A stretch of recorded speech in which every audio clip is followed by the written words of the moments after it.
नमस्कार दोस्तों, जैसा कि 7 अक्टूबर की सुबह हमास ने एक के बाद एक करीब 5,000 रॉकेट ताबड़तोड़ इजराइल पर दाग दिया है। ऐसे में अब बारी थी इजराइल की हमास के इस हमले पर जवाबी कार्रवाई करने की। मगर हैरत की बात तो ये है कि इजराइल अब तक अपने जिस एयर डिफेंस सिस्टम पर गुमान कर रहा था, वही एयर डिफेंस सिस्टम इजराइल के भरोसे पर खरा नहीं उतरा। दरअसल इजराइल का आयरन डोम नाम का एयर डिफेंस सिस्टम हमास की तरफ से किए गए रॉकेट हमलों को रोकने में कारगर साबित नहीं हो सका। बता दें कि इजराइल का ये आयरन डोम एयर डिफेंस सिस्टम 5 महीने में दूसरी बार फेल हो गया है। दरअसल इजराइल ने साल 2011 में हवाई हमलों से बचने के लिए आयरन डोम नाम का एयर डिफेंस सिस्टम तैयार किया था, जिसे उस वक्त दुनिया का सबसे भरोसेमंद एयर डिफेंस सिस्टम बताया गया। बताते चले कि इस एयर डिफेंस सिस्टम को लेकर दावा किया गया था कि इस एयर डिफेंस का सक्सेस रेट 94% है। मगर गौरतलब है कि इजराइल का यह एयर डिफेंस 5 महीने में अब दूसरी बार नाकाम साबित हो गया है। जानकारी के लिए बता दें कि इसी साल 10 मई को जब इजराइल के दक्षिणी इलाके में हमास ने मिसाइल दागा था, उस वक्त भी इजराइल का आयरन डोम एयर डिफेंस सिस्टम उन हमलों को रोकने में नाकाम साबित हुआ था।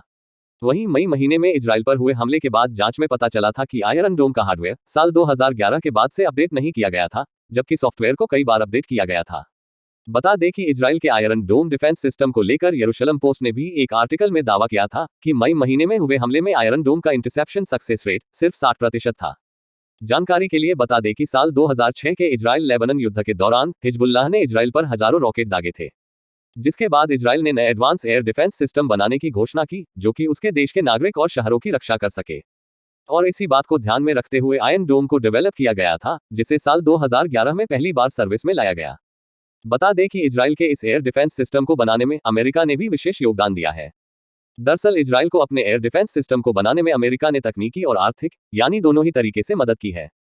बताते चले कि इस short range ground to air air defence system में रडार और तामिर इंटरसेप्टर मिसाइल मौजूद है, जो किसी भी रॉकेट या मिसाइल को ट्रैक करके उसे रास्ते में ही तबाह कर देती है। बता दें कि इस एयर डिफेंस सिस्टम में मीडियम और लॉन्ग रेंज थ्रेट के लिए 2 अलग सिस्टम काम करते हैं, जिन्हें डेविड स्लिंग और एरो कहा जाता है।